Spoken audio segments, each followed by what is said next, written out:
मैं डॉक्टर भामा अग्रवाल आपके अपने यूट्यूब चैनल पर आपका स्वागत करती हूँ, अभिनंदन करती हूँ। आइए प्यारे बच्चों, आज हम महादेवी वर्मा द्वारा रचित वे मुस्काते फूल नहीं नामक कविता का अध्ययन आरंभ करते हैं। यह कविता उन्होंने अपने मिटने के अधिकार को मुख्य विषय बनाकर रची है। यहाँ कवित्री समझाना चाहती है कि जब तक मानव के जीवन में पीड़ा नहीं है, दर्द नहीं है, वेदना नहीं है, तब तक उस जीवन का कोई अर्थ नहीं है। केवल सुखों से भरा हुआ जीवन कभी भी पूर्णता प्राप्त नहीं करता है। कवित्री विनाश के बाद ही निर्माण उत्तम मानती है, श्रेष्ठ मानती है और वास्तविक निर्माण का आनंद भी तभी संभव है जब विनाश हो। वो कहती हैं, उन फूलों के खिलने का कोई लाभ नहीं है, कोई सौंदर्य नहीं है जिनमें परिवर्तन नहीं होता और जो मुरझाते नहीं हैं। उन दीपकों के जलने का कोई लाभ नहीं है जहाँ हमेशा प्रकाश रहता है, वो बुझते नहीं हैं। वो महत्वहीन है। जिन आंखों में दूसरे के दर्द को देखकर आंसू नहीं बरसते, वो आंखें निस्सार हैं, व्यर्थ हैं, बेजान हैं, सुनी हैं। जिन प्राणों में, जिस जीवन में दर्द की अनुभूति नहीं है, वो जीवन जड़ है। जो बादल बनकर बरसते नहीं हैं, उन बादलों का कोई महत्व नहीं है और जहाँ बसंत आकर जाता नहीं है, उस बसंत की सुंदरता का भी कोई आकर्षण नहीं है। यहाँ कवित्री स्वर्ग का उदाहरण देकर समझा रही है कि स्वर्ग वह स्थान है जहाँ हमेशा फूल खिले रहते हैं, महक बनी रहती है, प्रकाश फैला रहता है, सुंदरता प्रसारित रहती है, फैली रहती है। वहाँ कोई अभाव, कोई दुख, कोई पीड़ा, कोई आंसू नहीं है। हर वक्त बासंती सुंदरता फैलकर उनको नवीनता की अनुभूति नहीं देती है, नयापन नहीं देती है। इसीलिए कवित्री अमर लोक, देवलोक अर्थात स्वर्ग का तिरस्कार करती है और उसे छोड़ने योग्य, त्याज्य मानती है। और कवित्री परमपिता परमात्मा से, ईश्वर से अपने मिटने के अधिकार को बनाए रखने के लिए प्रार्थना करती है, विनती करती है। वो कहती हैं कि जिस दुनिया में, जिस संसार में, जिस हृदय में दुख की अनुभूति करने की ताकत नहीं है, वहाँ कोई पीड़ा नहीं होती, वह मन, वह दुनिया, वह संसार अर्थहीन होता है। वहाँ कोई परिवर्तन नहीं होता, कोई सौंदर्य नहीं होता, कोई नयापन नहीं होता, कोई आकर्षण नहीं होता। इसलिए कवित्री स्वर्ग को त्याग कर इस पृथ्वी लोक का स्वागत करती है और इसे स्वीकार करती है, क्योंकि इस पृथ्वी पर मनुष्य के पास वेदना है, पुरुषार्थ है, संघर्ष है और नवीनता का आनंद है।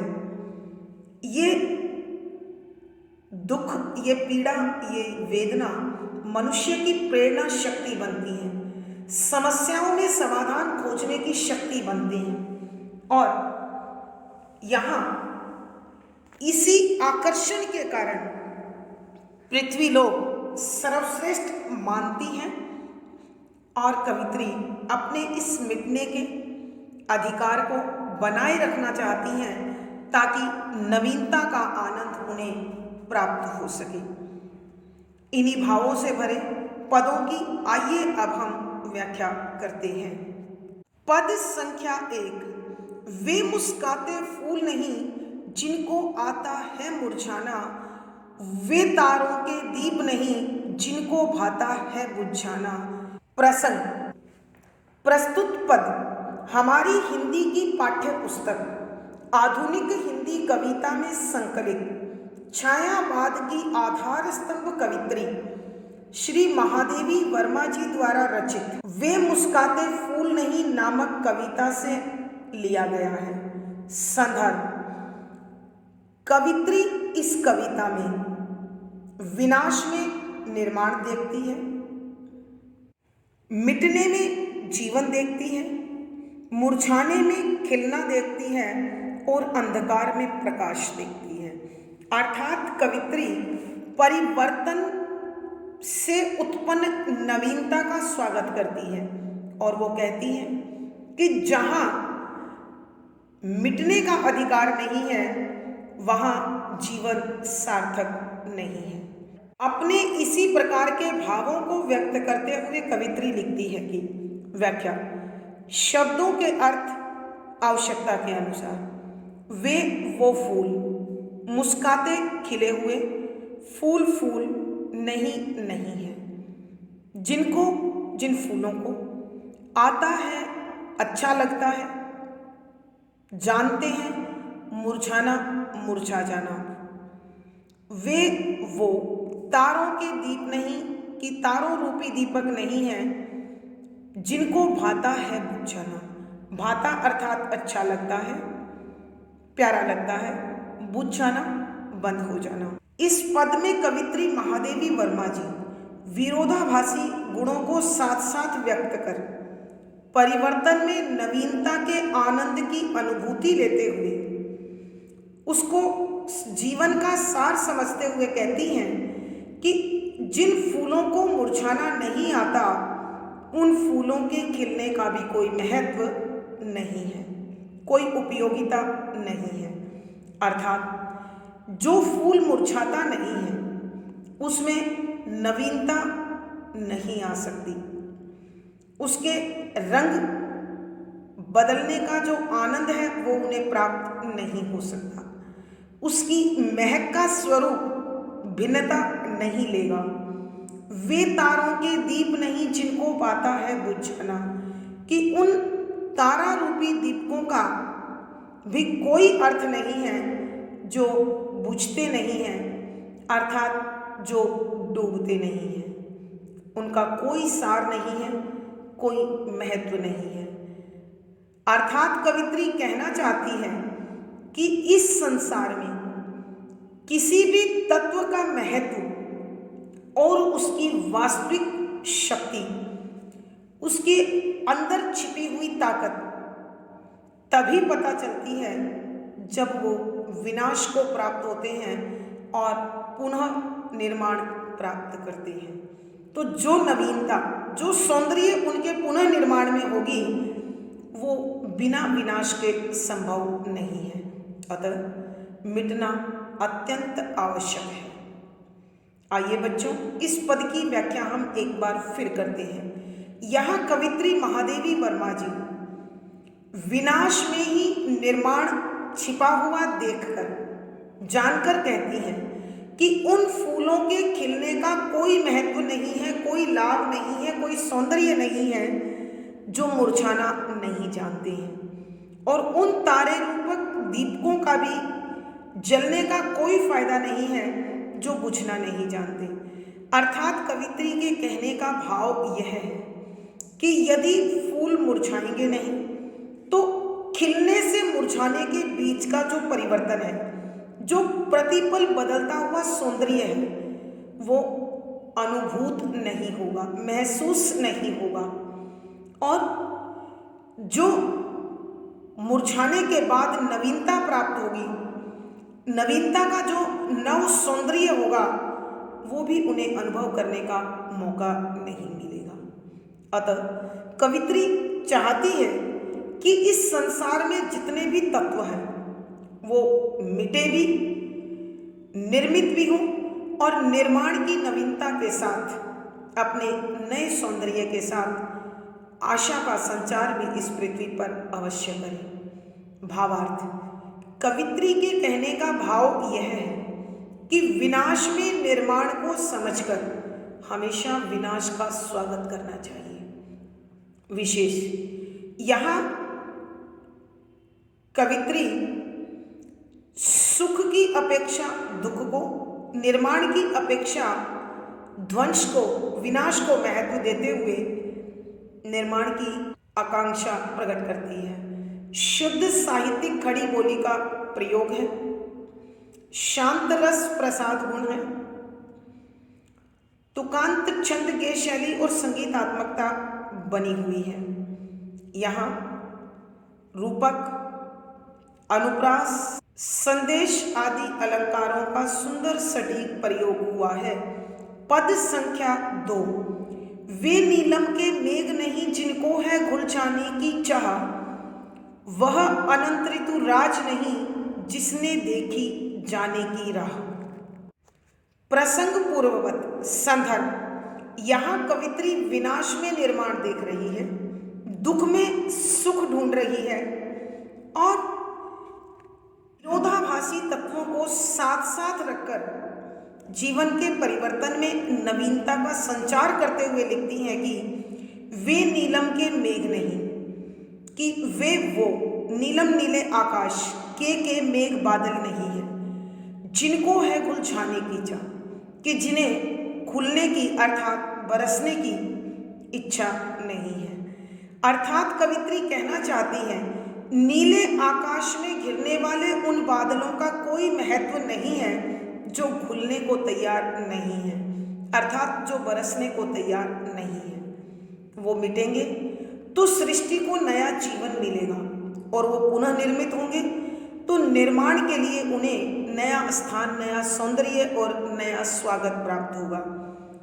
वह अनंत ऋतु राज नहीं जिसने देखी जाने की चाह, कि उस अंतहीन बसंत का भी कोई सौंदर्य नहीं, कोई आकर्षण नहीं, जो कभी लौटता नहीं है, जाता नहीं है।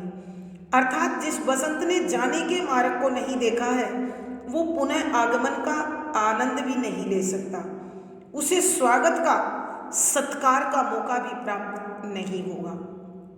आइए बच्चों एक बार फिर इस पद की व्याख्या करते हैं।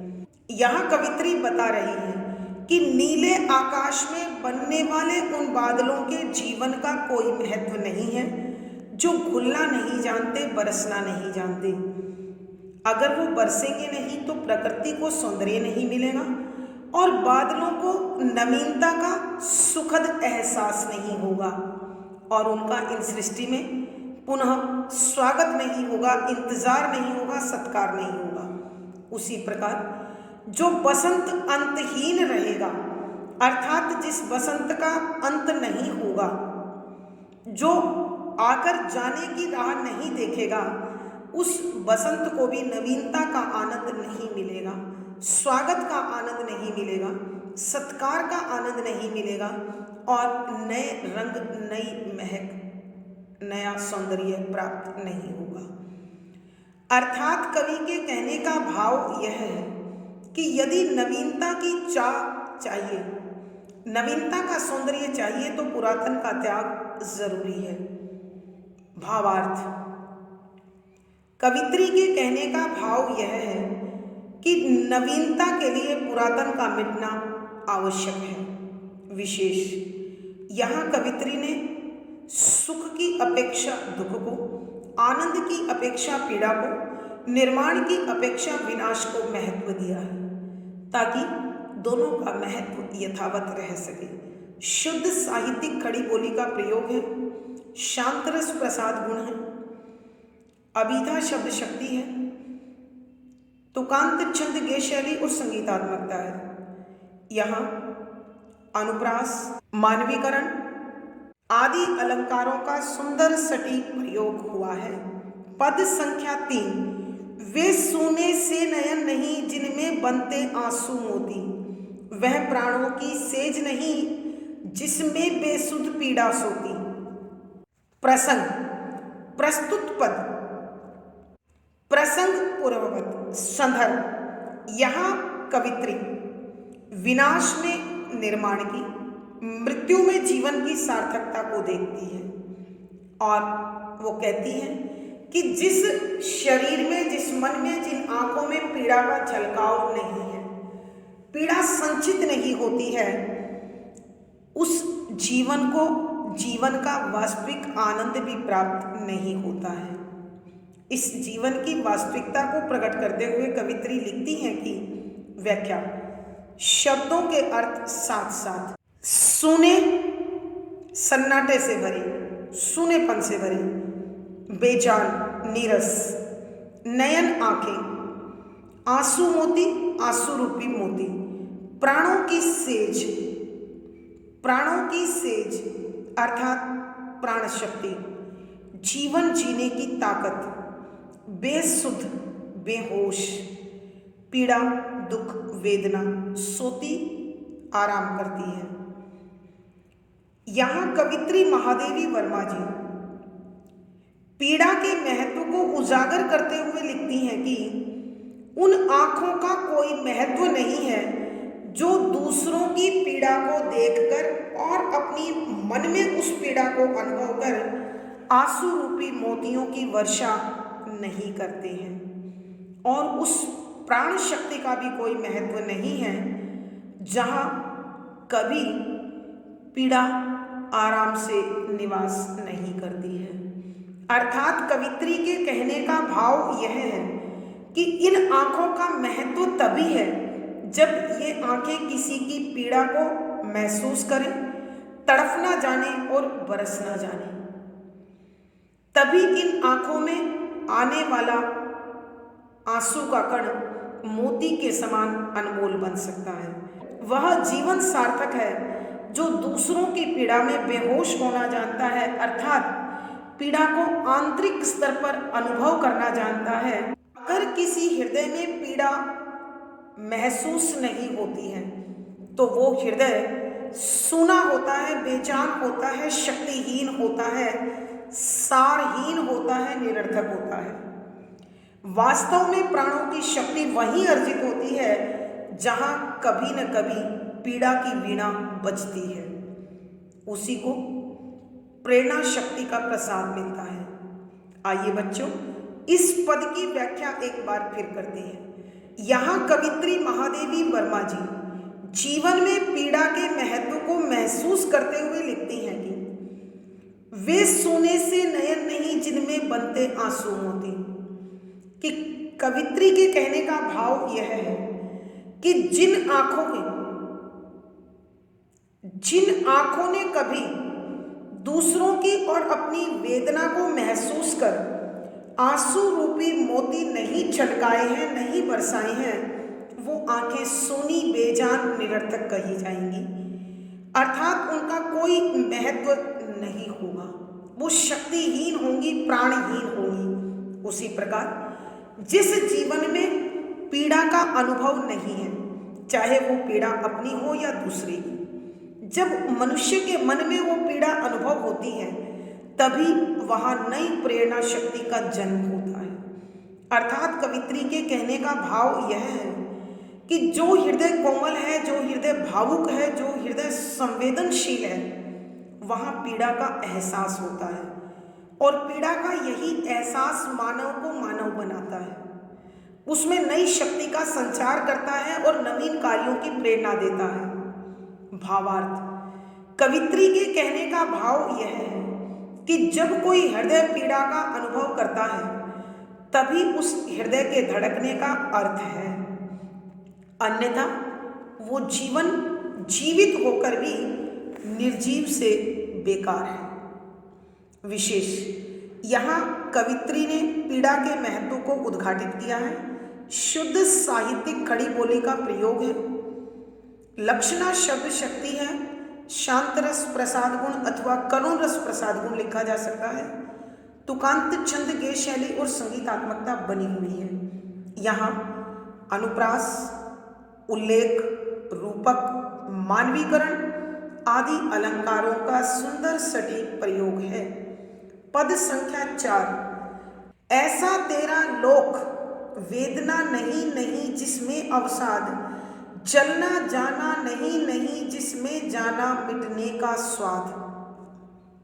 प्रसंग पूर्ववत संदर्भ, यहाँ कवित्री महादेवी वर्मा जी सुख की बजाय दुख को महत्व देती हैं और वेदना की प्रतिष्ठा करती हुई, वेदना का सम्मान करती हुई, वेदना का स्वागत करती हुई कहती है कि वो संसार, वो दुनिया, वो लोक सारहीन है जिसमें कोई पीड़ा नहीं होती है, कोई अनुभूति नहीं होती है, कुछ महसूस नहीं होता है। तो इन अनुभूतियों को महत्व देती हुई कवित्री लिखती हैं कि ऐसा तेरा लोक वेदना नहीं नहीं जिसमें अवसाद। हे ईश्वर, हे देवता, तुम्हारा जो देवलोक है, तुम्हारा जो अमर लोक है, तुम्हारा जो स्वर्ग है, वह सारहीन है, महत्वहीन है, सौंदर्य रहित है, क्योंकि उसमें न कहीं पीड़ा है और न दुख है। मनुष्य को आरामदायक, सुखदायक जीवन प्राप्त होता है, तो परिणाम सुख के महत्व को वो नहीं समझता, उसके सौंदर्य को वो अनुभव नहीं करता। जलना जाना नहीं नहीं जाना मिटने का स्वाद, कि तेरा वो लोक है जहां कोई भी मन किसी की पीड़ा को अनुभव कर तड़पता नहीं है, जलता नहीं है, धड़कता नहीं है, और ना ही वो इस पीड़ा के लिए मिटने के आनंद को महसूस करता है। अर्थात कवित्री के कहने का भाव यह है कि स्वर्ग वो स्थान है जहां केवल सुख ही सुख है, इसलिए वहां रहने वाले देवताओं को कभी भी दुख पीड़ा का एहसास नहीं होता। वो नहीं जानते कि किस प्रकार किसी पीड़ा में तड़फा जाता है, जला जाता है, उसका निवारण किया जाता है। तो ऐसे लोक में रहने का कोई अर्थ नहीं है, क्योंकि वहाँ सौंदर्य नहीं है, जीवन में पुरुषार्थ नहीं है, जीवन में बदलाव नहीं है, परिवर्तन नहीं है, गति नहीं है। और जीवन की पूर्णता के लिए सुख और दुख, मिलन और विरह, विनाश और निर्माण उसे पूर्णता प्रदान करते हैं। दोनों अत्यंत आवश्यक है। आइए बच्चों, हम एक बार फिर इस पद की व्याख्या करते हैं। यहाँ कवित्री मीराबाई देवलोक के स्वामी इंद्र को संबोधित करते हुए कहती है कि हे देव, तेरा जो देवलोक है, अमर लोक है, स्वर्ग है, वो ऐसा स्थान है जहाँ पीड़ा नहीं है, कष्ट नहीं है, विरह नहीं है, वेदना नहीं है, और किसी प्रकार का अवसाद यानी दुख नहीं है। और जहाँ दुख नहीं है, वेदना नहीं है, वहाँ मानवता भी नहीं है, वहाँ एक दूसरे के भावों को समझने की शक्ति भी नहीं है। जलना जाना नहीं नहीं जिसने जाना मिटने का स्वाद, कि जो किसी की पीड़ा में तड़फना नहीं जानता, तरसना नहीं जानता, घुलना नहीं जानता, मिटना नहीं जानता, उस जीवन का भी कोई अर्थ नहीं है, कोई स्वाद नहीं है, कोई सौंदर्य नहीं है, कोई आनंद नहीं है। अतः कवित्री कहती है कि ऐसे लोक को त्याग देना चाहिए, क्योंकि वहाँ नवीनता नहीं मिलेगी, प्रसन्नता नहीं मिलेगी, सौंदर्य नहीं मिलेगा, अपनापन नहीं होगा, प्यार नहीं होगा। यहाँ कवित्री के कहने का भाव यह है कि स्वर्ग में केवल सुख ही सुख है, आनंद ही आनंद है, वहाँ जीवन में संघर्ष नहीं है, पुरुषार्थ नहीं है, तो जीवन में वास्तविक आनंद भी नहीं है, नवीनता भी नहीं है, सच्चा सुख भी नहीं है, सच्ची खुशियां भी नहीं है। अर्थात कवित्री के कहने का भाव यह है कि जीवन की पूर्णता के लिए विरह और मिलन, सुख और दुख, विनाश और निर्माण, पुरातन और नवीन दोनों आवश्यक है। दोनों से एक अद्भुत सौंदर्य का तालमेल बनता है। भावार्थ, कवित्री के कहने का भाव यह है कि जिस स्थान पर हमेशा समरूपता बनी रहती है, वहाँ सौंदर्य वास्तविक रूप में विराजित नहीं होता। विशेष इन पंक्तियों में पीड़ा की प्रतिष्ठा की गई है, शुद्ध साहित्यिक खड़ी बोली का प्रयोग है, शांत रस प्रसाद गुण है, सुकांत छंद गेय शैली और संगीतात्मकता है। यहाँ अनुप्रास, संबोधन, उल्लेख आदि अलंकारों का सुंदर सटीक प्रयोग हुआ है। पद संख्या 5। क्या अमरों का लोक मिलेगा तेरी करुणा का उपहार, रहने दो हे देव, अरे यह मेरा मिटने का अधिकार। प्रसंग पूर्ववत संदर्भ। यहाँ कवित्री कहना चाहती है कि जीवन में प्रगति के लिए परिवर्तन जरूरी है, नवीनता के लिए पुरातन का मिटना जरूरी है, और जहाँ यह अधिकार नहीं है वहाँ सच्चा सुख और सौंदर्य भी नहीं है।